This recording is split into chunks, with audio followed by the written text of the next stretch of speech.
Hello everyone. मेरा पहला topic है स्टेम सेल। तो स्टेम सेल के बारे में जानेंगे हम।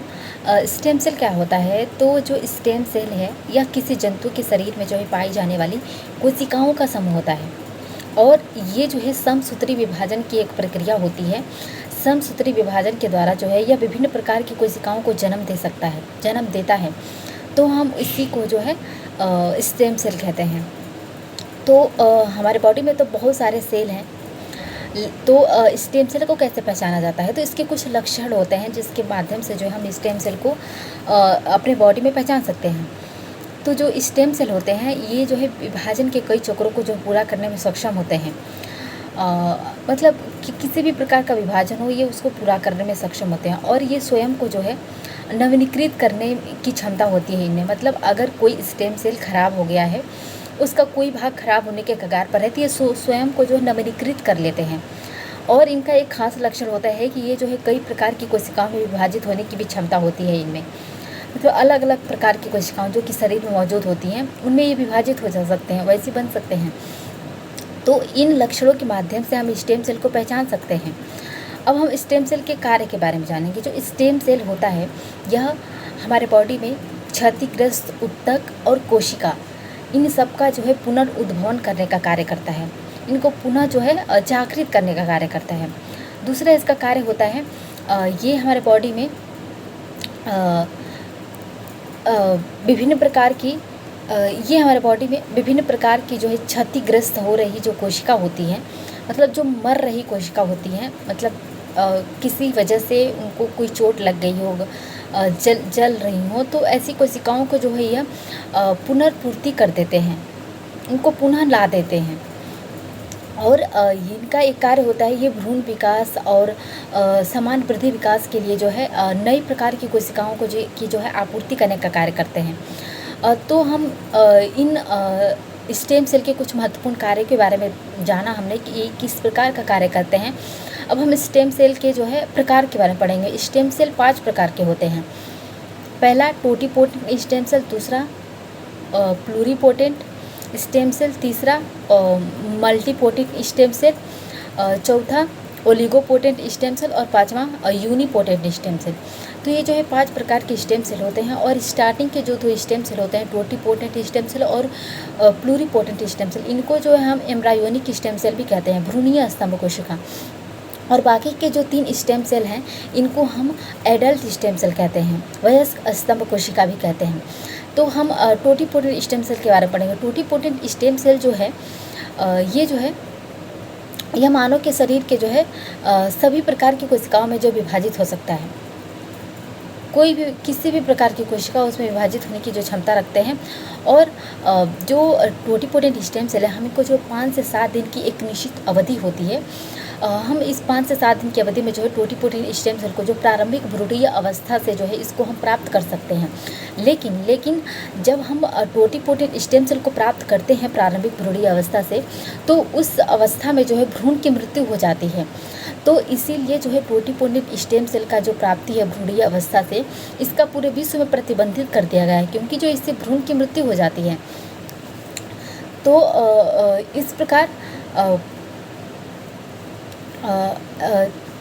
लेकिन जो टोटीपोटेंट स्टेम सेल है इसकी जो प्राप्ति है IVF इन विट्रो फर्टिलाइजेशन प्रयोगशाला में जो है इसका जो चिकित्सीय अनुसंधान के द्वारा टोटीपोटेंट स्टेम सेल की प्राप्ति इन विट्रो फर्टिलाइजेशन प्रयोगशाला में जो है निषेचन कराकर जो है इसकी प्राप्ति की जा सकती है। तो वर्तमान समय में जो टोटीपोटेंट स्टेम सेल की जो प्राप्ति है इसकी प्राप्ति सिर्फ चिकित्सीय अनुसंधान तक ही सीमित है। इसका जो प्राप्ति भ्रूणीय अवस्था से नहीं की जा सकती है। नेक्स्ट जो है प्लूरीपोटेंट स्टेम सेल। प्लूरीपोटेंट जो स्टेम सेल होता है ये जो है टोटीपोटेंट स्टेम सेल के विभाजन से ही प्राप्त होता है प्लूरीपोटेंट स्टेम सेल।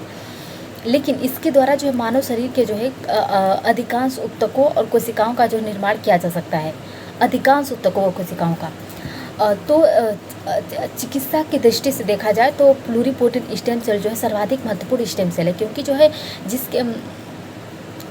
क्योंकि इसके प्रयोग से जो है कई प्रकार के रोगों का जो है निदान किया जा सकता है, इलाज किया जा सकता है प्लूरीपोटेंट स्टेम सेल से। तो ये जो स्तंभ कोशिका है प्लूरिपोटेंट, इसकी प्राप्ति जो है हम निम्न स्थानों से कर सकते हैं। जैसे कि पहला है पक्ष भ्रूणीय अवस्था से कर सकते हैं। तो पक्ष भ्रूणीय अवस्था के क्रम में भ्रूण की मृत्यु हो जाती है, तो ये प्रतिबंधित है। दूसरा है 12 हफ्ते के हुए जो है गर्भपात से, 12 हफ्ते के अंदर हुए गर्भपात से, तो इसकी जो प्राप्ति है केवल अनुसंधान तक ही सीमित है। तीसरा है जन्म के समय हुए बच्चे के गर्भनाल से, जन्म के समय बच्चे के गर्भनाल से, तो इसकी जो प्राप्ति है चिकित्सीय उपयोग के लिए किया जाता है। तो चिकित्सीय सेवा के अंतर्गत जो गर्भनाल से जो प्लूरिपोटेंट स्टेम सेल को निकाला जाता है, तो उसको तरल नाइट्रोजन में जो है संरक्षित किया जाता है। तो जो ये सेवा है स्टेम सेल के संरक्षण और भंडारण की, जो ये सेवा है, व्यावसायिक जो सेवा है, इसको हम स्टेम सेल बैंकिंग या फिर कॉर्ड ब्लड बैंकिंग के नाम से भी जानते हैं। तो जिस भी भविष्य में जो है जब भी चिकित्सीय आवश्यकता पड़ने पर जो है उस स्टेम सेल को जो है पुनः नवीनीकृत यानी पुनः जागृत करके जो है उसको चिकित्सीय उपयोग में लाया जा सकता है। तो इसीलिए जो है संरक्षित किए गए स्टेम सेल्स की जो है ये खासियत होती है। तो जो स्टेम सेल जिस व्यक्ति से लिया गया है उसका जो उपयोग है उसी व्यक्ति से संबंधित चिकित्सा के लिए किया जा सकता है।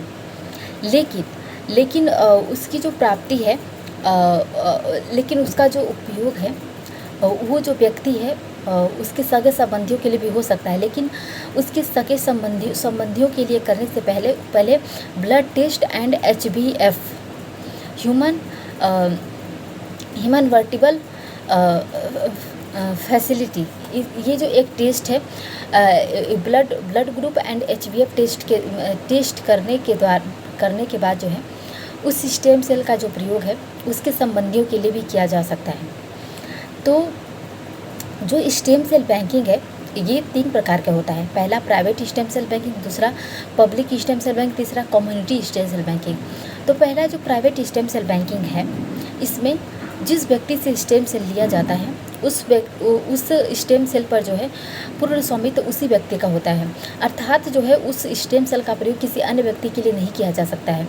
दूसरा है public stem cell banking. Public stem cell banking में जो स्टेम सेल दान कर दिए जाते हैं उस स्टेम सेल का प्रयोग जो है लोगों की चिकित्सीय सेवा के लिए उपयोग में लाया जा सकता है, और इस पर जो अधिकार होता है वो स्टेम सेल बैंक का होता है। तो इस प्रकार समाज में कई ऐसे लोग होते हैं जो कि स्टेम सेल को दान कर देते हैं ताकि उसका जो है किसी व्यक्ति को उसका लाभ मिल सके, किसी व्यक्ति का जीवन बचाया जा सके। तो इस उद्देश्य से कई स्टेम सेल दान कर दिए जाते हैं। तो उसको स्टेम सेल बैंक के द्वारा जो है संरक्षित किया जाता है कि लोगों के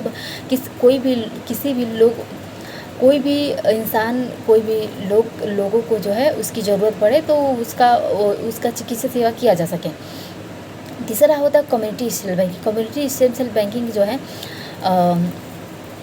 कम्युनिटी स्टेम सेल जो बैंकिंग है इसकी शुरुआत जो है भारत में लाइफ सेल नामक जो है कंपनी ने किया। तो जो कम्युनिटी स्टेम सेल बैंकिंग इसमें जो है कई परिवार जो है एक साथ मिलकर जो है स्टेम सेल दान करते हैं, स्टेम सेल संरक्षित करने का कार्य करते हैं। और भविष्य में जब कभी भी किसी भी परिवार के सदस्य को उस स्टेम सेल से संबंधित कोई चिकित्सीय सेवा लेनी हो तो वो कोई भी परिवार का सदस्य चिकित्सीय सेवा प्राप्त कर सकता है। तो अब हम स्टेम सेल चिकित्सा के बारे में पढ़ेंगे। स्टेम सेल चिकित्सा क्या है? तो इसका स्टेम सेल चिकित्सा का थेरेपी का जो प्रयोग है इसका रक्त संबंधी रोगों के उपचार में किया जाता है, जैसे कि leukaemia, sickle cell anaemia, thalassaemia, anaemia. तो इस प्रकार के जो रक्त संबंधित जो रोग होते हैं इनके उपचार में जो है स्टेम सेल थेरेपी का उपयोग किया जाता है। जैसे इसके द्वारा जो है गंभीर रूप से क्षतिग्रस्त या फिर जले हुए ऊतकों का जो है प्रतिस्थापना किया जा सकता है। इसके द्वारा अल्जाइमर्स या पार्किंसन जैसे गंभीर मस्तिष्क जैसे रोगों का जो है उपचार किया जा सकता है। इसके द्वारा कार्निया और रेटिना का निर्माण जो है कार्निया और रेटिना के निर्माण का नेत्रहीनता को दूर किया जा सकता है थेरेपी से। और स्टेम सेल थेरेपी के द्वारा जो है टाइप 1 डायबिटीज़ और हीमोफीलिया जैसे गंभीर रूप से जेनेटिक डिसऑर्डर्स का भी इलाज किया जा सकता है। इससे जो है मेरुरज्जु और मांसपेशी, हृदय, लीवर, अस्थि मज्जा, उपास्थि, इन सब अंगों से संबंधित कोई भी अगर रोग होता है तो उसका इलाज जो स्टेम सेल थेरेपी से किया जा सकता है। और स्टेम सेल थेरेपी इसका प्रयोग जो है ऊतक और अंगों के प्रत्यारोपण में भी किया जाता है। और स्टेम सेल थेरेपी से गंजेपन को भी दूर किया जा सकता है। स्टेम थेरेपी से दांतों का भी निर्माण किया जा सकता है। तो ये सब जो लाभ हैं स्टेम सेल थेरेपी से जो है देखने को मिलते हैं और ये काफ़ी लोकप्रिय भी है। तो अब हम नेक्स्ट टॉपिक क्लोनिंग के बारे में पढ़ेंगे। क्लोनिंग क्या है? तो क्लोन क्या होता है? क्लोन जो होता है एक जैविक रक्षण होता है जो कि एकल जनक से कोई व्यक्ति से अलैंगिक विधि के द्वारा जो है पैदा होता है। और क्लोन के जो जैविक और भौतिक जो लक्षण होते हैं वो जनक के ही समान होते हैं। मतलब इसमें एक प्रतिलिपि प्राप्त किया जाता है। मतलब जो क्लोनिंग की प्रक्रिया होती है इसके द्वारा कोई जीन, कोशिका, अंग या फिर संपूर्ण जीव की जो है आनुवंशिक प्रतिलिपि प्राप्त की जा सकती है। तो ये क्लोनिंग की प्रक्रिया होती है पूरी। तो क्लोनिंग के दो प्रकार होते हैं। एक तो थेराप्यूटिक क्लोनिंग होता है, दूसरा जो होता है रिप्रोडक्टिव क्लोनिंग होता है। तो जो थेराप्यूटिक क्लोनिंग होता है इसमें जीन क्लोनिंग आता है। जीन क्लोनिंग में हमने पढ़ा था जीआई तकनीक से, जेनेटिक इंजीनियरिंग तकनीक से जो है कैसे इंसुलिन का निर्माण होता है। और दूसरा सेल या टिश्यू या फिर ऑर्गन क्लोनिंग में इसमें आ जाएगा स्टेम सेल थेरेपी। तो इसके बारे में हमने पढ़ ही लिया है। तो दूसरा रिप्रोडक्टिव क्लोनिंग के बारे में पढ़ेंगे, प्रजनन क्लोनिंग के बारे में। तो जो प्रजनन क्लोनिंग है इसमें जो है किसी जीव की आनुवंशिक प्रतिलिपि प्राप्त की जाती है और उस जीव में जो जैविक और भौतिक जो लक्षण होते हैं उसके जनक के ही समान होते हैं, जिस जनक से उसके जो है आनुवंशिक प्रतिलिपि प्राप्त की गई है। तो 1996 में स्कॉटलैंड के एक वैज्ञानिक थे लॉन विलमुट ने जो है विश्व का जो है प्रथम क्लोन पशु जंतु क्लोन का जो है विश्व का प्रथम जंतु क्लोन डॉली शिप का विकास किया। और इसका जो विकास है SCNT somatic cell nuclear transfer, इसका हिंदी नाम है कायिक नाभिक स्थानांतरण नामक तकनीक, कायिक कोशिका नाभिक स्थानांतरण। तो ये जो तकनीक है इसके द्वारा किया जाता है और यह वयस्क जीवों के क्लोन बनाने में जो है काफ़ी सर्वाधिक लोकप्रिय तकनीक है। तो इससे जो है वयस्क जीवों के जो भी क्लोन का निर्माण किया जा सकता है। तो SCNT जो तकनीक है ये काफ़ी लोकप्रिय है। तो अब हम भारत में क्लोनिंग की प्रक्रिया के बारे में पढ़ेंगे। भारत में क्लोनिंग का क्या स्तर है, क्या स्थान है? तो भारत में जो क्लोनिंग की जो शुरुआत है 2007 में NDRI national dairy research institute के द्वारा किया गया था। फिर 2009 में जो है NDRI के द्वारा ही विश्व का प्रथम जो है भैंस क्लोन गरिमा का विकास किया गया। तो ये प्रथम भारत की जो है विश्व की प्रथम जो है भैंस क्लोन था। इससे पहले कोई भी देश विश्व में कोई भी भैंस क्लोन का निर्माण नहीं किया था। फिर 2012 में NDRI और शेर-ए-कश्मीर विश्वविद्यालय ने संयुक्त रूप से मिलकर जो है पश्मीना बकरी क्लोन का निर्माण किया जिसका नाम नूरी रखा गया। तो ये पश्मीना किस्म की जो बकरी होती है ये जम्मू और कश्मीर में ही पाई जाती है और इसका जो ऊन होता है वो व्यावसायिक उपयोग के लिए काफ़ी अधिक लोकप्रिय होता है। तो इस वजह से जो है पश्मीना बकरी के जो है क्लोन का विकास किया गया ताकि जो है इनकी संख्या बढ़ाई जा सके और इसका अधिक व्यावसायिक उपयोग किया जा सके। तो इसी प्रकार फिर 2014 में छत्तीसगढ़ के जंगल में जो है एक संकटग्रस्त जो है जंगली भैंसे के मादा क्लोन का विकास किया गया जिसका नाम जो है दिपास रखा गया। और इसका उद्देश्य यह था कि इस प्रजाति को विलुप्त होने से बचाया जा सके, क्योंकि जो वो जंगल में जो है उस जंगल में इस भैंसे की जो है केवल एक प्रजाति नर मौजूद था। तो अब नर भी विलुप्त हो जाता तो इनकी जो प्रजाति है वो विलुप्त हो जाती। तो इसीलिए एक मादा भैंसे का विकास किया गया, क्लोन का विकास किया गया ताकि ये दोनों प्रजनन क्रिया करके किसी बच्चे को जन्म दे, ताकि इनकी जो है प्रजाति को संरक्षित किया जा सके, इनकी प्रजाति बढ़ सके और ये विलुप्त होने से बच जाएं। अगर मादा क्लोन का विकास नहीं किया गया होता तो वो नर जो भैंसे था उसको प्रजनन के लिए कोई मादा नहीं मिल पाती, तो इस वजह से वो भी विलुप्त हो जाता। तो इसलिए इस संकटग्रस्त भैंसे की प्रजाति को बचाया गया जो कि छत्तीसगढ़ के जंगल में था। इसी प्रकार फिर 2015 में NDRI के द्वारा जो है स्वरूपा नामक जो है भैंस क्लोन का विकास किया गया, जिसके दूध देने की जो क्षमता थी 25 लीटर थी। इसी प्रकार NDRI ने नर पशुओं के क्लोन भी तैयार करना शुरू कर दिया, जिसका उद्देश्य ये था कि उच्च आनुवंशिकता से युक्त जो है शुक्राणुओं को प्राप्त करना, जिसमें अच्छी खासी गुणवत्ता और आनुवंशिकता हो, जिसका उपयोग जो है कृत्रिम गर्भाधान कार्यक्रम में किया जा सके, जिससे दूध की उत्पादकता बढ़ाया जा सके। मतलब जो शुक्राणु प्राप्त होंगे उच्च गुणवत्ता के नरों से, उसको जो है कृत्रिम गर्भाधान मतलब किसी मान लो मादा के गर्भाशय में उसको स्नातित करके उसको गर्भाधान कराया जाएगा और वो जो है उच्च गुणवत्ता युक्त जो है दूध उत्पन्न करेगी। तो इसीलिए जो है नर पशुओं के क्लोन के विकास करने का पर भी NDRI ने ध्यान दिया। इसमें कुछ नर पशुओं के क्लोन का नाम है श्रेष्ठ, रजत और स्वर्ण। तो इस प्रकार फिर NDRI ने अभी हाल ही में NDRI ने मुर्रा नस्ल के जो नर क्लोन तेजस का विकास किया है। तो इस प्रकार अभी जो है क्लोन के विकास पर, अभी पशुओं के क्लोन से संबंधित विकास पर ध्यान दिया जा रहा है।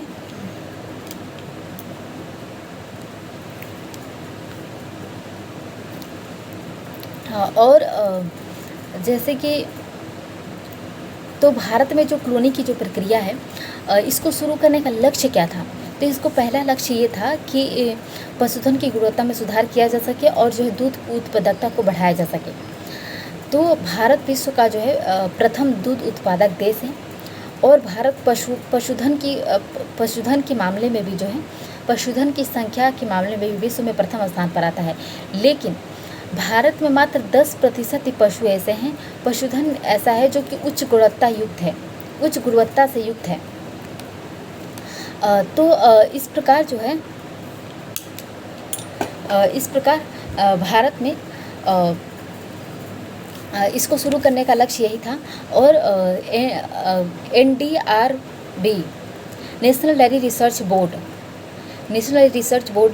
के अनुसार भारत में जो है दूध की बढ़ती मांग के प्रतिस्पर्धा को पूरा करने के लिए उसने कहा, नेशनल डेयरी रिसर्च बोर्ड ने कहा कि भारत को प्रति वर्ष जो है 1 करोड़ टन जो है दूध की उत्पादकता बढ़ाने की आवश्यकता है और इसकी जो प्राप्ति है ये क्लोनिंग जैसे महत्वपूर्ण तकनीक के माध्यम से ही किया जा सकता है।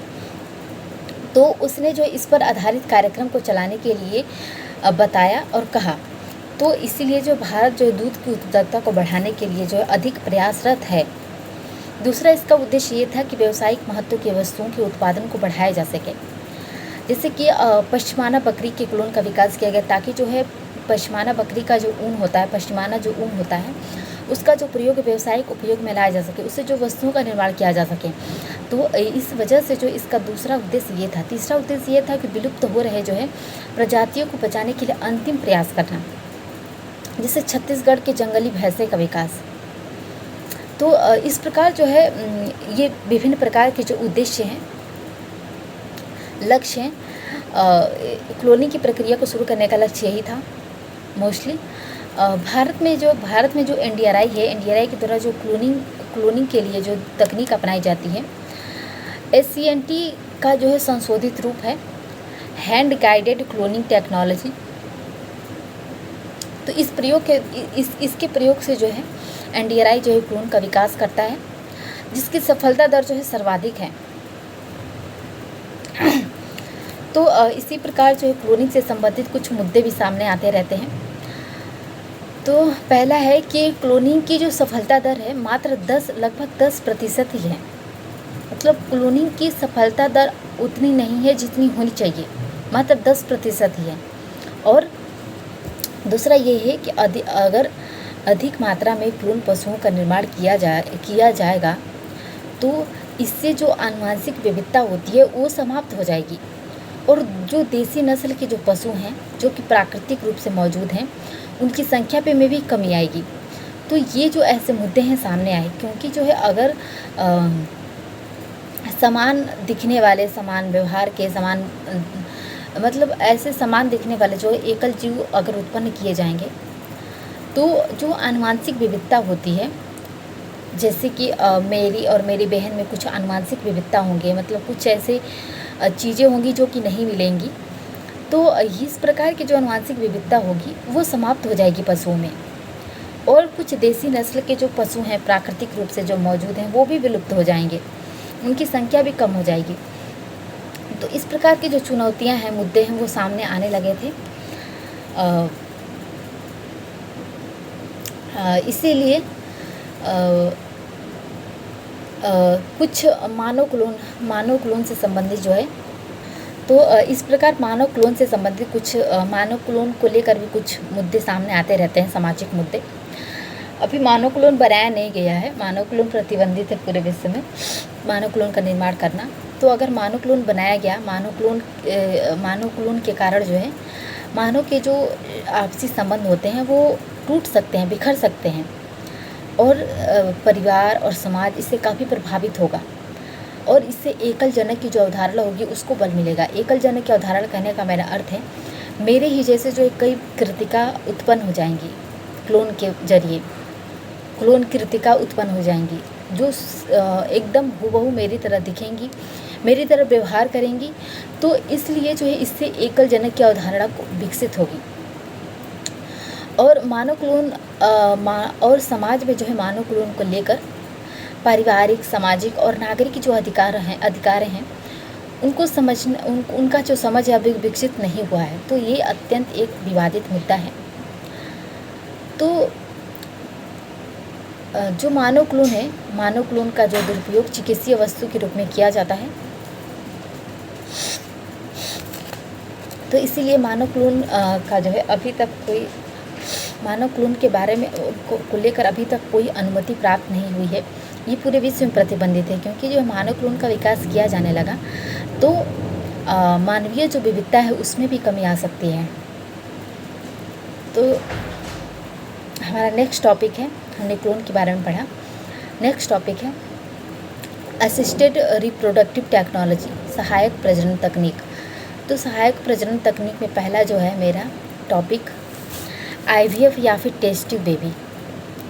IVF या टेस्ट ट्यूब बेबी, तो ये जो प्रक्रिया होती है टेस्ट ट्यूब बेबी की, इस प्रक्रिया में माता पिता या फिर डोनर से जो अंडाणु या शुक्राणु प्राप्त होते हैं उनको प्रयोगशाला के नियंत्रित दशा में उनमें निषेचन किया जाता है तथा निषेचन करने से जो जाइगोट प्राप्त होता है उसको प्रारंभिक भ्रूणीय अवस्था में बदलकर जो है गर्भाशय में स्थापित कर दिया जाता है प्रारंभिक भ्रूणीय अवस्था में बदलकर।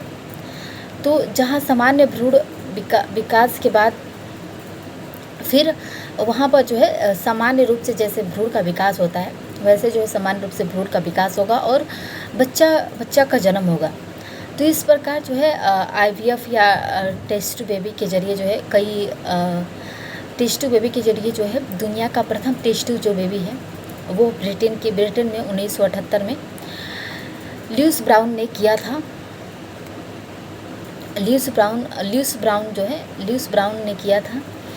फिर इसके 70 दिन बाद ही भारत में भी जो है भारत की जो है प्रथम टेस्ट बेबी कनुप्रिया, जिसको दुर्गा नाम है, कनुप्रिया का जो है जन्म कोलकाता में किया गया और इसका श्रेय डॉक्टर सुभाष मुखोपाध्याय को दिया जाता है।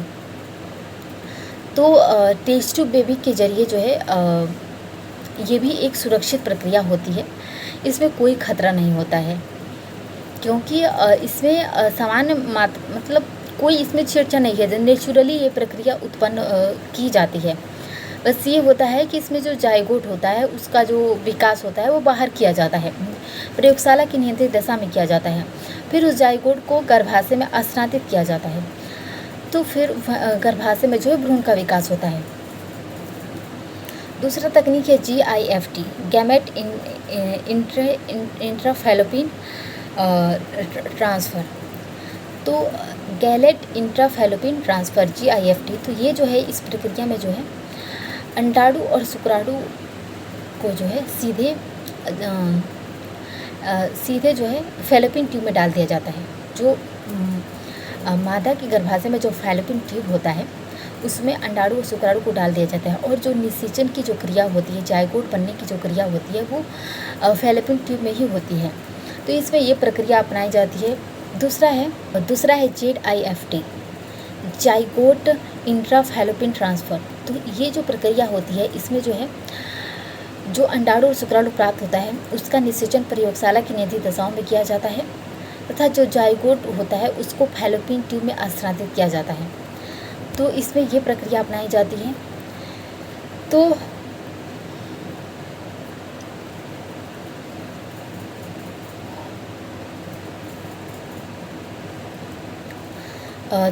नेक्स्ट जो टॉपिक है वो है आर्टिफिशियल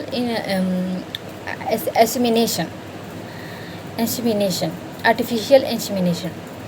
तो ये जो विधि होती है, इस विधि का प्रयोग जो है उस स्थिति में किया जाता है जब पुरुष में शुक्राणु पैदा करने की जो क्षमता होती है वो नहीं होती है या फिर ख़त्म हो जाती है।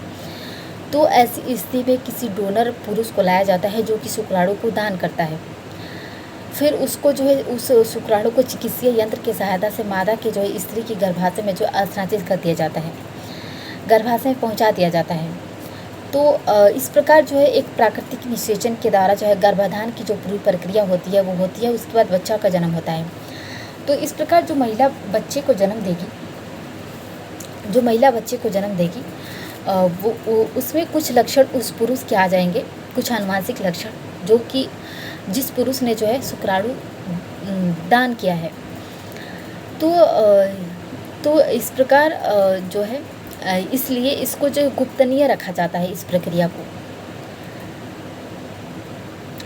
तो क्योंकि जो है इस समाज में जो है एक समाज जो है गलत नज़र से जो है समाज इसको जो है अलग तरीके से जो है समझेगा और लेगा, तो इसीलिए इसको इस प्रक्रिया को गुप्तनीय ही रखा जाता है। नेक्स्ट जो टॉपिक है वो है सैरोगेसी।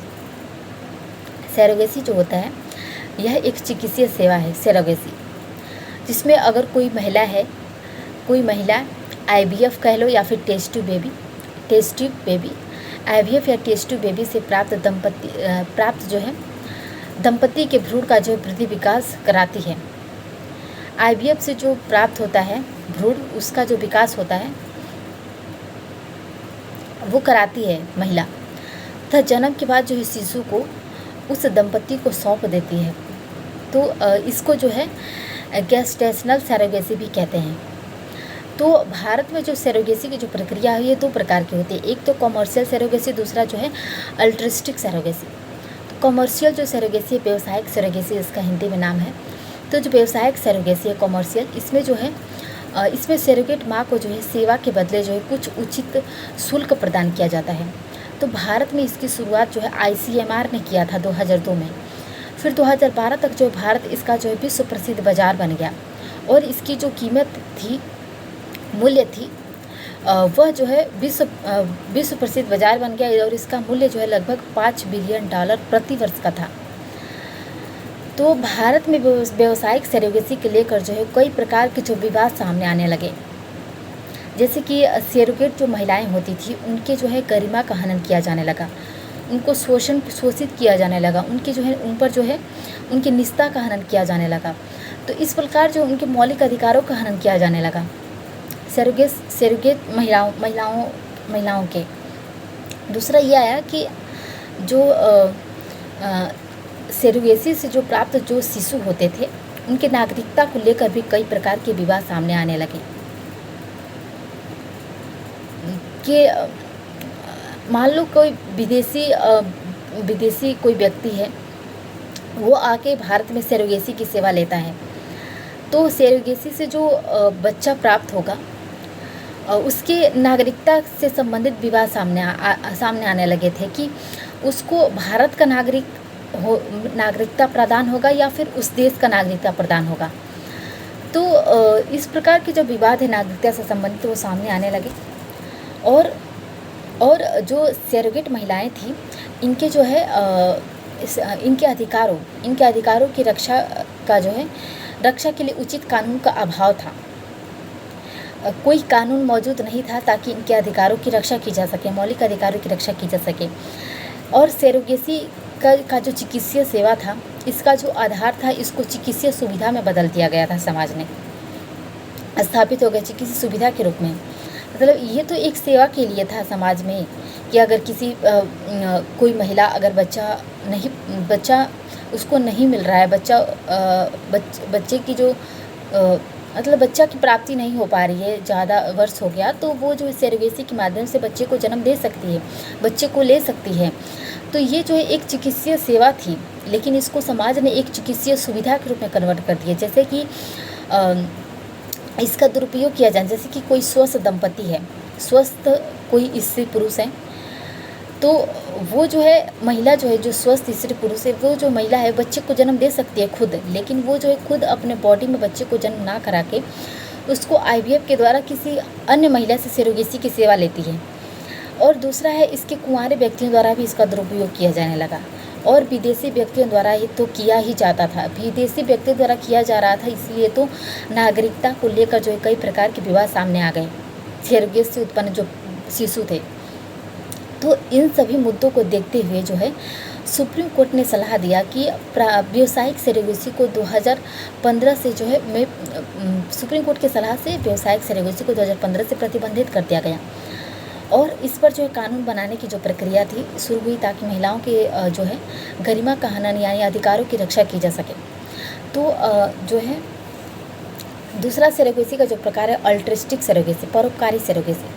तो इसमें जो कोई महिला है अपने इच्छा और परोपकार की भावना से जो है बिना पैसे के लेन देन से जो है सरोगेसी की जो सेवा है वो प्रदान करती है। तो वर्तमान समय में भारत में जो है परोपकारी सरोगेसी की ही अनुमति है। और इस संदर्भ में जो है दिसंबर 2021 में जो है सरोगेसी अधिनियम, सरोगेसी रेगुलेशन एक्ट 2021 पारित किया गया। और इस कानून के अनुसार जो है सरोगेसी की जो सेवा है सिर्फ निकट संबंधियों के द्वारा ही दिया जा सकता है, निकट संबंधी के द्वारा ही प्राप्त किया जा सकता है, ना कि कोई गैर व्यक्तियों द्वारा। इसमें पैसे का लेन देन नहीं किया जाएगा। हालांकि जो है जो मेडिकल खर्च होंगे, मेडिकल खर्च मतलब जो मेडिकल खर्च जो दंपति द्वारा ही किया जाएगा। जो सरोगेस महिला है जो कि सरोगेसी की सेवा दे रही है, अगर उसको कोई जो है उसको मेंटल नहीं, अगर कोई उसके चिकित्सीय सेवा की ज़रूरत है तो उसका जो खर्च है, मेडिकल जो खर्च है, वो दंपति को ही देना होगा। तो इसमें सरोगेट महिला की अर्हता क्या होती है, किस आधार पर कोई महिला सरोगेसी की सेवा प्रदान कर सकती है, हम उसके बारे में जानेंगे। तो पहला ये है कि दंपति के जो है पहले वो महिला निकट संबंधी होनी चाहिए जो सरोगेसी की सेवा देने वाली है। दूसरा, वो शादीशुदा होने चाहिए और जो है कम से कम एक बच्चे की माँ भी हो। तीसरा है उसकी उम्र 25 से 35 वर्ष के बीच का हो। चौथा है वह शारीरिक और मानसिक रूप से स्वस्थ हो। पाँचवा है इसके जो है इस प्रक्रिया में जो है उस सरोगेसी की जो महिला सरोगेसी की जो सेवा जो महिला दे रही है उसके जो पति के शुक्राणुओं का उपयोग नहीं किया जाएगा इसमें। और इसमें कुंवारे व्यक्ति, समलैंगिक दंपति या विदेशी दंपतियों को जो ये सेवा प्रदान नहीं की जाएगी सरोगेसी की। तो और ये जो है विधवा या फिर तलाकशुदा महिला को जो है ये सरोगेसी की सेवा प्रदान हो सकती है। अब हम ये जानेंगे कि कौन महिला जो है, कौन दंपति सरोगेसी की सेवा ले सकता है। तो पहले दंपति जो है भारतीय शादीशुदा दंपति हों, जिनके शादी के जो 5 वर्ष हो गए हों और ये पता चला हो कि डॉक्टरी जांच में पता चला हो बांझपन की जो है पुष्टि हो गई हो। तीसरा है दंपति का पहले से कोई संतान न हो। तो इन आधारों पर जो है कोई महिला जो है सरोगेसी की सेवा ले सकती है। इन शर्तों के आधार पर। तो सेरोगेट जो महिला होती है उसके लिए जो है चिकित्सीय बीमा की जो अवधि है वह 16 महीने से 30 महीने कर दी गई है। तो भारत में जो है सेरोगेसी की जो सेवा है इसको नियंत्रित करने के लिए national surrogacy boards of state ने जो है बोर्ड्स ऑफ स्टेट को स्थापित किया गया ताकि जो है सेरोगेसी सेवा को जो नियंत्रित कर सके, देख सके। तो जो है तो अगर सेरोगेसी संबंधित कोई कानून का उल्लंघन करता है तो उसको 10 साल की सज़ा और 10 लाख का जो है जुर्माना भी देना पड़ सकता है, जुर्माना भी देना पड़ सकता है। तो इस प्रकार जो हमने ओवरऑल सेरोगेसी के बारे में पढ़ा, प्रजनन के बारे में पढ़ा, प्रजनन कायिक कोशिका। नेक्स्ट जो हमारा टॉपिक है वो है 3 पेरेंट बेबी या फिर माइटोकॉन्ड्रियल रिप्लेसमेंट। तो ये जो टॉपिक है इसमें जो जब निषेचन किया जाता है अंडाणु और शुक्राणु का, निषेचन प्रक्रिया में जो माइटोकॉन्ड्रिया की जो प्राप्ति होती है वो अंडाणु से प्राप्त होती है, मतलब मादा से प्राप्त होती है जो शिशु में। इसके फलस्वरूप जो शिशु होता है उसमें mDNA माइटोकॉन्ड्रियल DNA की जो आनुवंशिकता होती है वो माता से प्राप्त होती है। मतलब माइटोकॉन्ड्रिया जो मेरे अंदर जो माइटोकॉन्ड्रिया है वो मेरी माता का है।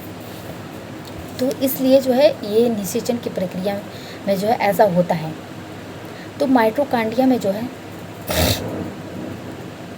माइटोकॉन्ड्रिया में आनुवंशिक जो विकार होता है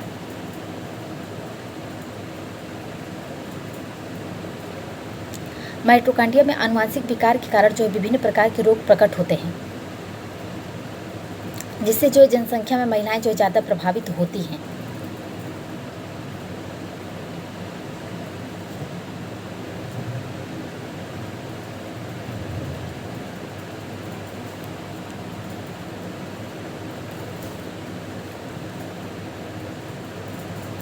और यह रोग जो है मातृरेखा आनुवंशिकता या महिलाओं के द्वारा जो आगे बढ़ता रहता है, जिसके कारण मस्तिष्क, हृदय, लिवर, यकृत, पैंक्रियाज ये सभी जो प्रभावित होते हैं, जिससे जो है लाइफ सिंड्रोम या फिर चार्ज सिंड्रोम जैसे जो है गंभीर रोग के लिए भी उत्तरदायी हो सकते हैं, जिसके कारण व्यक्ति जो है सामान्य जीवन नहीं जी पाता है।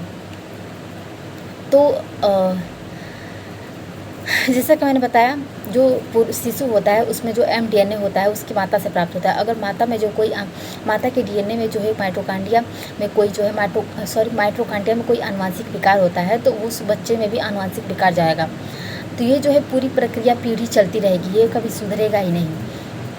इसी स्थिति को देखते हुए 2015 में ब्रिटेन दुनिया का पहला ऐसा राष्ट्र बना जिसने जो है mDNA विकार के कारण प्रकट होने वाले रोग के उपचार के लिए जो है प्रजनन कोशिका या फिर भ्रूण में जो है आनुवंशिक संशोधन करने की इजाज़त दी।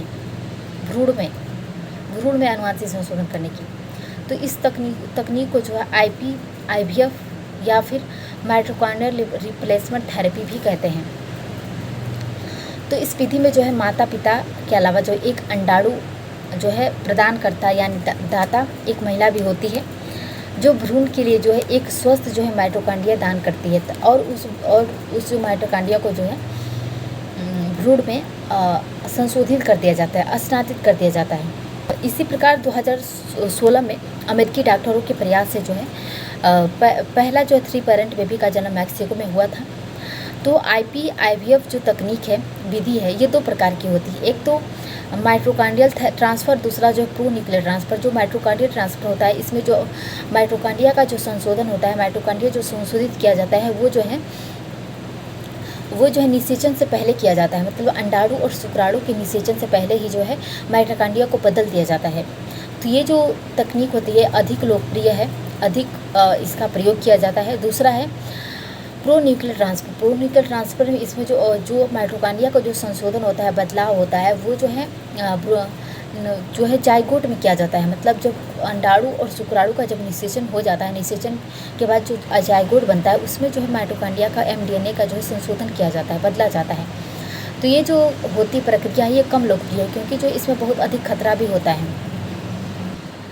तो हमने ओवरऑल जो है 3 पेरेंट बेबी के बारे में पढ़ा।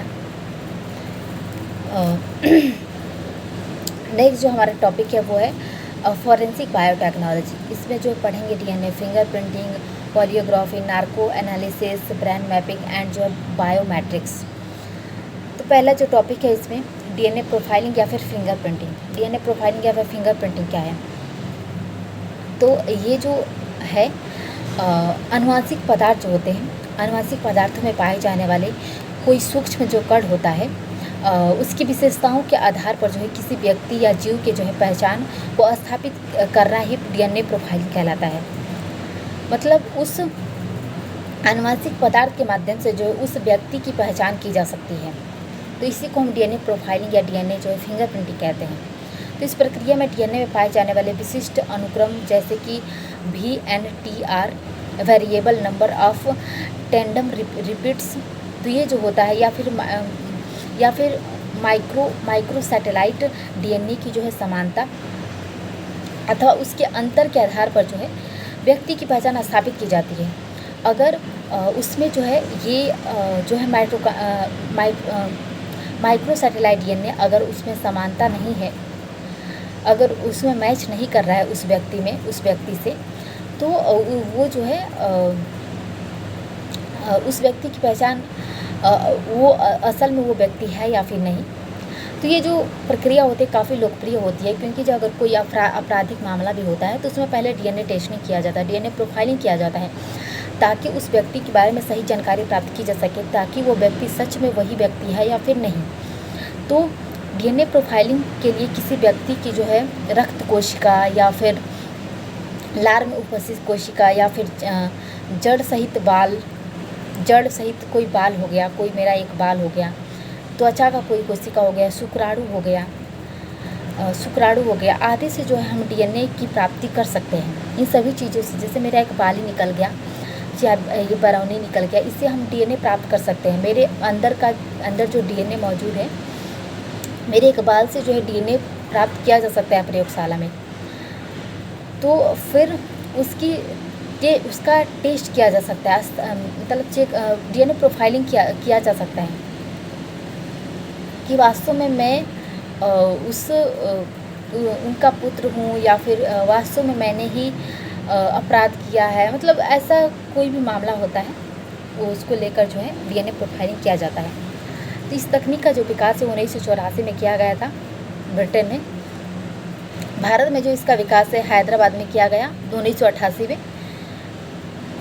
तो इस प्रकार न्यायिक मामलों के लिए जो है डीएनए जांच जो है CDFD जो कि हैदराबाद में है, सेंटर फॉर डीएनए फिंगरप्रिंटिंग डॉग्नेसाइट्स में किया जाता है। तो कोई भी न्यायिक जो मामला होता है उसमें डीएनए जांच जो होता है CDFD में किया जाता है, जो कि हैदराबाद में है। तो जो डीएनए प्रोफाइलिंग है इसमें कुछ तकनीकें भी इस्तेमाल की जाती हैं। पहला है PCR, पॉलीमर चैन रिएक्शन। जो PCR तकनीक है इससे प्रयोगशाला विधि में जो है डीएनए की मात्रा बढ़ा दी जाती है। और SBT, साउदर्न ब्लॉटिंग टेक्निक, ये जो है इसके द्वारा डीएनए के विशिष्ट खंडों जैसे कि NNTR या फिर STR की पहचान की जाती है। तो इस प्रकार डीएनए जो प्रोफाइलिंग है इसका जो उपयोग भी किया जाता है, इसका उपयोग जो है आपराधिक मामलों के लिए किया जाता है, अपराध अनुसंधान के लिए किया जाता है। तो अपराध अनुसंधान इसका जो उपयोग है, पहला उपयोग है अपराधियों की पहचान में किया जाता है, और कोई डेड बॉडी यानी शव की पहचान में किया जाता है। और इसका प्रयोग जो है माता या फिर पिता के जो है पहचान में किया जाता है। इसका प्रयोग गैर कानूनी रूप से जो है प्रवासी मामलों की पहचान में किया जाता है। तो ये जो काफ़ी लोकप्रिय है, इसका प्रयोग अब भी किया जाता है अधिक मात्रा में। अगर कोई जो है कोई अगर मान लो कोई माता या पिता ही हैं, कोई दंपति हैं, अगर वो किसी बच्चे को अपना बच्चा मानते हैं, तो इस प्रकार अगर वो असली में उनका बच्चा है नहीं, तो इस प्रकार उनमें डीएनए प्रोफाइलिंग किया जाता है, डीएनए टेस्ट किया जाता है कि वास्तव में उनका बच्चा है। अगर डीएनए मैच कर जाता है तो वो उनका वास्तव में उनका ही पुत्री है। तो इस स्थिति में समाज में जो इसका काफ़ी लोकप्रिय है ये डीएनए प्रोफाइलिंग। इसका कुछ स्वास्थ्य के क्षेत्र में भी प्रयोग किया जाता है, जैसे कि आनुवांशिक रोगों की पहचान में किया जाता है, वंशावली के विश्लेषण में किया जाता है। और इसकी जैव विविधता के संरक्षण में भी किया जाता है, जैसे कि मिलते जुलते प्रजाति या फिर नस्लों की पहचान में, अवैध रूप से तस्करी किए गए जानवरों की उत्पत्ति की पहचान में, जीएम फसलों या खाद्य पदार्थों में जैविक पदार्थों की पहचान करने में। तो इन स्तरों पर जो है डीएनए प्रोफाइलिंग का जो है प्रयोग किया जाता है, जो कि काफ़ी लोकप्रिय। इसका स्वास्थ्य के क्षेत्र में, अपराध के क्षेत्र में एंड जैव विविधता के संरक्षण के क्षेत्र में जो है इसका प्रयोग किया जाता है।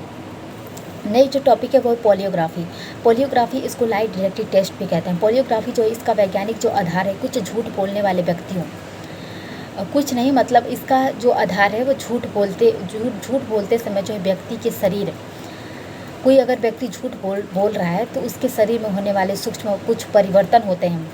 अगर कोई व्यक्ति झूठ बोलता है तो वो साफ दिख जाता है कि वो झूठ बोल रहा है, तो उसमें जो परिवर्तन होते हैं उसका अध्ययन किया जाता है। जैसे कि सामान्यतः जब कोई व्यक्ति झूठ बोलता है तो झूठ बोलते समय उसके हृदय की धड़कनें बढ़ जाती हैं, सांस लेने की जो गति है उसमें परिवर्तन हो जाता है, पसीने का स्राव होने लगता है, शरीर का तापमान आदि जो है बढ़ जाता है। तो इन सभी का अध्ययन और विश्लेषण किया जाता है पोलियोग्राफी मशीन या फिर कंप्यूटर के द्वारा किया जाता है। तो ये जो पोलियोग्राफी एक मशीन होती है जो कि कंप्यूटर की तरह ही होती है, इसके माध्यम से जो उस व्यक्ति की जांच की जाती है तो कि वास्तव में जो है वो झूठ बोल रहा होगा, तो उसका जो है उसमें जो इस प्रकार के कई परिवर्तन देखने को मिलेंगे। तो जो है तथा व्यक्ति के सच या झूठ बोलने की जो संभावनाओं का जो है इसमें पता लगाया जाता है। तो इस पद्धति की जो है विश्वसनीयता जो है कम है, क्योंकि जो है इसमें मानसिक रूप से प्रताड़ित किया जाता है व्यक्ति को, और इससे जो है न्यायालय भी इसको जो है साक्ष्य के रूप में जो है मान्यता नहीं प्रदान करता है। इसीलिए इसका उद्देश्य बस जो है कोई आपराधिक अनुसंधान है, आपराधिक मामला है, उसको एक दिशा देना मात्र होता है, ताकि जो है उस अपराध के बारे में सही से जांच पड़ताल करने में जो है सहायता मिल सके। तो इसीलिए पॉलीग्राफी टेस्ट किया जाता है, लाई डिटेक्टिव टेस्ट किया जाता है किसी अपराधी के लिए वास्तव में जो है उसने वो अपराध किया है या फिर नहीं। दूसरा है नार्को एनालिसिस, इसको जो है हम ट्रूथ सीरम टेस्ट भी कहते हैं। इसमें नशीले रासायनिक पदार्थ जो है दिया जाता है उस व्यक्ति को, जैसे कि सोडियम एमाइटोल या फिर सोडियम पेंटाथोल। तो ये जो 2 रासायनिक पदार्थ हैं उस व्यक्ति को दिया जाता है। फिर इसका वैज्ञानिक आधार जो है नशीली पदार्थों के प्रभाव में जो है अर्धचेतन मस्तिष्क में जो है अपराध से संबंधित सूचनाओं से जो है प्राप्त किया जाता है, और अर्धचेतन अवस्था में जो है व्यक्ति झूठ बोलने की योजना भी नहीं बना पाता है, योजना बनाने जैसी संभावनाओं को खो देता है, और अपराध से जुड़े जो तथ्यों को जो संभवतः सच बताता है। हालांकि जो है न्यायालय भी इसको जो है साक्ष्य के रूप में प्रस्तुत नहीं करता है, क्योंकि जो है और इसीलिए इसका जो है मात्र अनुसंधान को दिशा देने मात्र होता है। तो इसमें आपराधिक जो रासायनिक पदार्थ होता है उसका जो सेवन कराया जाता है उस व्यक्ति को, फिर वो व्यक्ति जो है अर्धचेतन अवस्था में चला जाता है, मतलब नींद में नहीं रहता है, बस उसकी आंखें बंद रहती है लेकिन वो जगा रहता है, तो अर्धचेतन अवस्था में रहता है, और वो जो किसी प्रकार की योजना भी नहीं बना पाएगा कि अगर उसने अपराध वास्तव में किया है तो वो कोई योजना बना ले या फिर झूठ बोल दे, तो वो ऐसा नहीं कर पाता है, क्योंकि जो है वो उसका जो मस्तिष्क होता है, दिमाग जो होता है उसके कंट्रोल में नहीं होता है। तो इस वजह से जो है वो जो भी बोलता है वो सच बोलता है। तो इसका प्रयोग जो है किसी आपराधिक मामले को, केस को, उसको आगे बढ़ाने के लिए, सॉल्व करने के लिए इसका प्रयोग में लाया जाता है। तो जो ट्रूथ सीरम है, सोडियम एमाइटोल एंड सोडियम पेंटाथोल, ये जो है शरीर पर जो है घातक प्रभाव पैदा कर सकता है। तो इसके अधिक मात्रा के कारण जो व्यक्ति जो है कोमा में भी चला जा सकता है या फिर उसकी मृत्यु भी हो सकती है।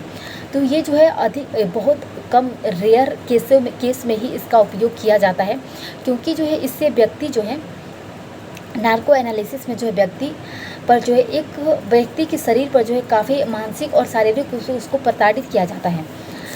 नेक्स्ट है ब्रेन मैपिंग जो है इसको ब्रेन फिंगर प्रिंटिंग भी कहते हैं।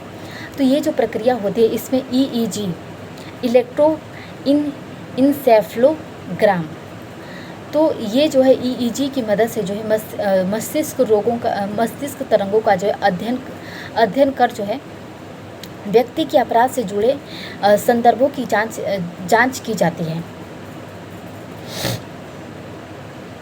तो ये जो प्रक्रिया होती है मस्तिष्क के जो है विद्युतीय प्रक्रियाओं के जो विश्लेषण पर आधारित होती है।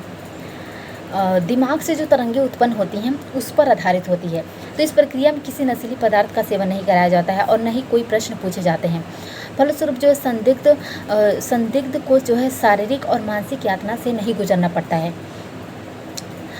तो वर्तमान में जो है अपराध अनुसंधान की सर्वाधिक लोकप्रिय जो है तकनीक है वो ब्रेन मैपिंग ही है और ये विश्वसनीय तकनीक है और ये लेकिन इसको जो है न्यायालय जो है साक्ष्य के रूप में नहीं मानता है और इसका उद्देश्य जो है अपराध अनुसंधान को सिर्फ दिशा देने मात्र ही होता है।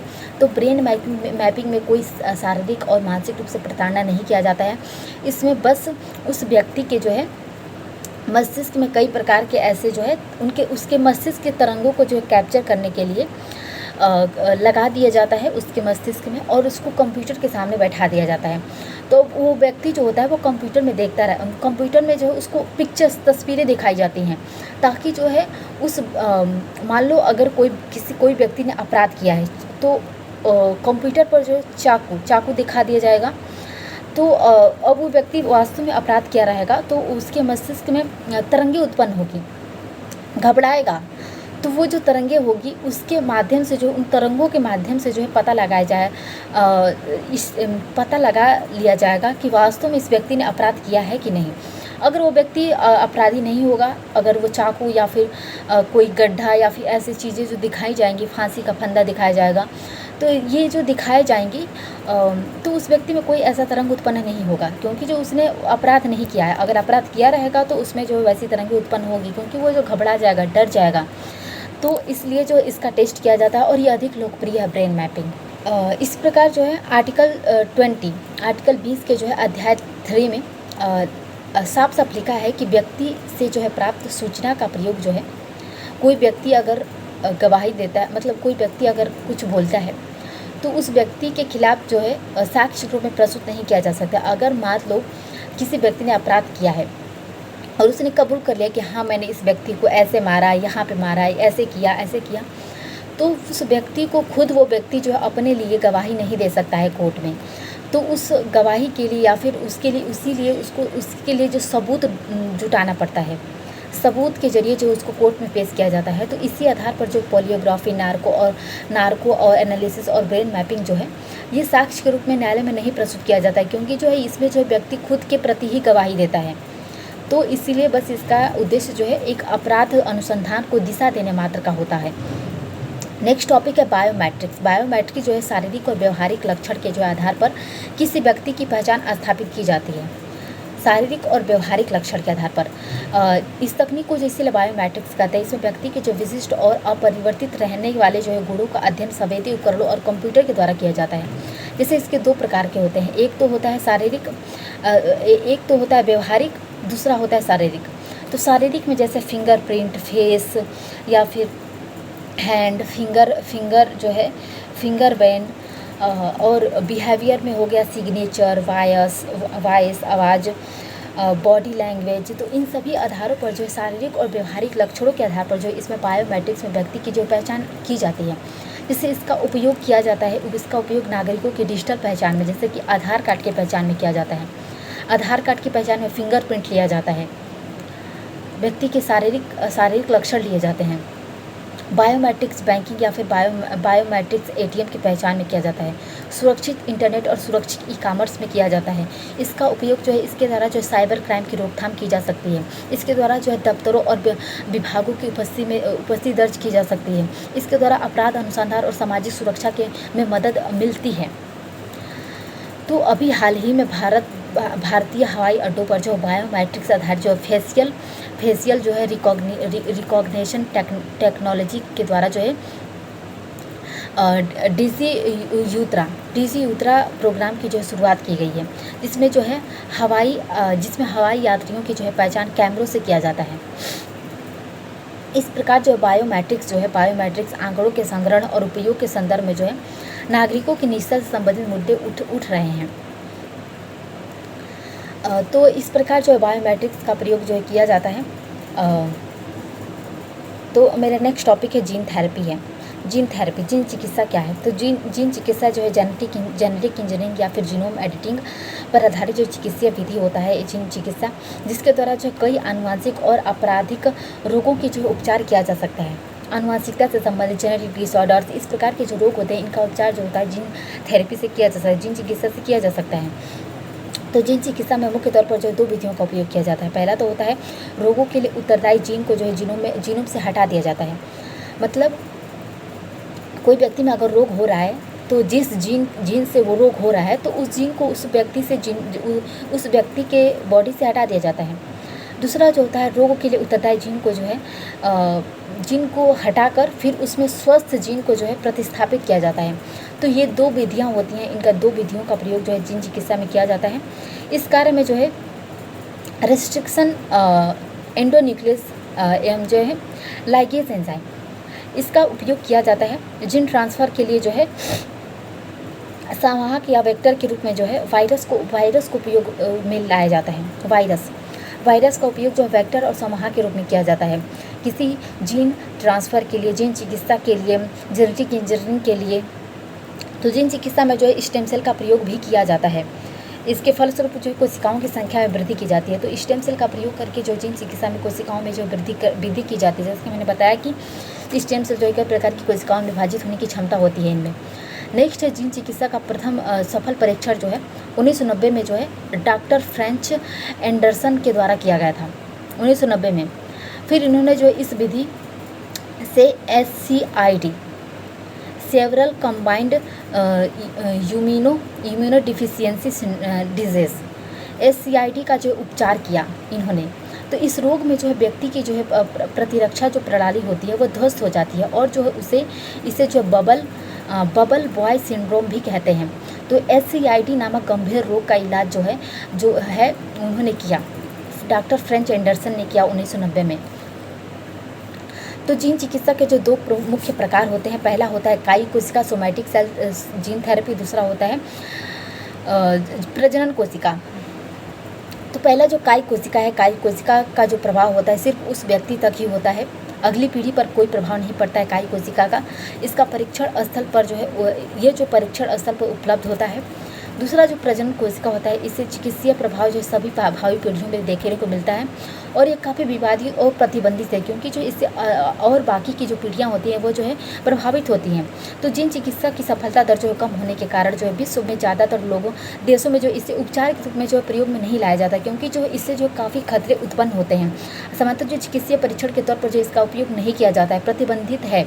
और हालांकि इसका उपयोग जो यूरोप, USA और चीन जैसे देशों में जो कुछ बीमारियों के संदर्भ में जो किया जा रहा है, व्यावसायिक चिकित्सा की पद्धति के रूप में उपलब्ध है, जैसे कि रक्त कैंसर के उपचार में या फिर स्पाइनल मसल्स एटल्फी के उपचार में जो है इसका उपयोग जो है USA, यूरोप और चाइना जैसे देशों में जो इसका उपयोग कुछ संबंधित रोगों के उपचार में किया जाता है। तो वर्तमान में जो है वर्तमान में भारत में CRISPR-Cas9 जो है जीनोम संशोधन की सर्वाधिक सटीक एवं सरल विधि के रूप में जो है स्थापित हुआ, जिसके कारण जो जीन चिकित्सा के क्षेत्र में जो अभूतपूर्व जो है तेजी आई है, जिससे ये अधिक लोकप्रिय होने के कगार पर आ गया है। तो भारत में जीन चिकित्सा के बारे में जानेंगे। भारत में जो जीन चिकित्सा है, जिस क्षेत्र में भारत जो है प्रारंभिक अनुसंधान स्तर पर है, इस क्षेत्र में जो लगभग 10 भारतीय प्रयोगशालाएं कार्य कर रही हैं और इस आधार पर भारत जो एशिया का जो तीसरा सबसे बड़ा देश है जो जीन चिकित्सा में जो अग्रणी है। भारतीय प्रयोगशाला में जीन चिकित्सा का मुख्य उद्देश्य जो है कैंसर के उपचार से संबंधित जो है कैंसर के उपचार के लिए नई नई विधियाँ, नए नए संशोधन विधियाँ, नए नए पद्धतियाँ जो है पद्धतियों की रणनीतियों की खोज करना है, ताकि जो कैंसर का निदान में और अधिक सहायता मिल सके। तो जीन चिकित्सा अनुसंधान को जो दिशा देने के लिए जैव प्रौद्योगिकी विभाग और ICMR ने जो के दिशा निर्देश जारी किए हैं। 2019 में जो दिशा निर्देश के अनुसार जीन चिकित्सा संबंधी जो है सभी प्रयास जो है परीक्षण सभी जो प्रयास जो होंगे वो परीक्षण माने जाएंगे। इन्हें उपचार का दर्जा नहीं दिया जाएगा। मतलब ये सिर्फ परीक्षण के तौर पर ही जीन चिकित्सा का उपयोग किया जाएगा, ना कि इसके उपचार के तौर पर। तो इस उपचार पद्धति की जो विश्वसनीयता और मांग को देखते हुए भारत सरकार के द्वारा जो है इसके आयात शुल्क पर जो GST की जो दर होती है, GST की घोषणा की गई है। इसके आयात पर जो है 0 GST की घोषणा की गई है। मतलब कोई GST नहीं लिया जाएगा जीन चिकित्सा से संबंधित कोई अगर उपचार जो है आयात किया जाता है तो जो CRISPR-Cas9 है, जो कि एक जीनोम एडिटिंग की संशोधित विधि है नई, क्रिस्पर Cas9 को जो है जीनोम एडिटिंग टूल भी कहते हैं। तो क्रिस्पर Cas9 जो है यह जीनोम संशोधन की नवीनतम तकनीक है, जिसके द्वारा अत्यंत जो है सरल और सटीक प्रक्रिया से जीनोमों का संशोधन किया जाता है। और यह मूल रूप से जो है जीवाणु में पाई जाने वाली जो प्रतिरक्षा प्रणाली है, जिसके द्वारा जो है जीवाणु विषाणु के आनुवंशिक पदार्थ को जो है नष्ट करके जो प्रतिरक्षा को प्राप्त किया जाता है। तो इस प्रकार क्रिस्पर Cas9 के द्वारा जो जीनोम एडिटिंग किया जाता है, जीनोम का संशोधन किया जाता है। तो क्रिस्पर Cas9 इसकी खोज जो 1986 में जो ई कोलाई जीवाणु में की गई थी। फिर 2006 से 2007 के दौरान जो है क्रिस्पर Cas9 की जो विस्तृत अध्ययन किया गया और 2012 में से जो मानव संशोधन विधि के रूप में विकसित किया गया। फिर क्रिस्पर Cas9 को जो है इस दशक में सबसे बड़ी वैज्ञानिक उपलब्धि मानी गई है और इसे 2020 का रसायन जो नोबेल पुरस्कार भी प्राप्त हुआ है। इसकी खोज जो है जेनिफर डोंडा एंड जो है इमैनुअल कारपेंटर ने जो है इसकी खोज की थी क्रिस्पर Cas9 की। क्रिस्पर Cas9 की कार्यप्रणाली क्या है, क्रिस्पर Cas9 के लाभ क्या हैं। क्रिस्पर Cas9 के जो लाभ हैं, इसका सबसे बड़ा लाभ जो जीन चिकित्सा क्षेत्र में मिल रहा है। इसके द्वारा कैंसर का सफल उपचार किया जा रहा है और जुड़े हुए बच्चे में HIV प्रतिरोधक क्षमता विकसित की जा रही है। कृषि क्षेत्र में जो इसके प्रयोग से जो है कम समय में जो GM फसलों का विकास किया जा रहा है। USA स्थित जो है सैरलॉक बायोसाइंसेज नामक संस्थान ने क्रिस्पर Cas9 आधारित जो कोविड जांच जो है किट का भी विकास किया गया है। इसके द्वारा कोविड-19 और अन्य विषाणु जनित रोगों के संदर्भ में जो अस्थायी प्रतिरक्षा की प्राप्ति की जा सकती है।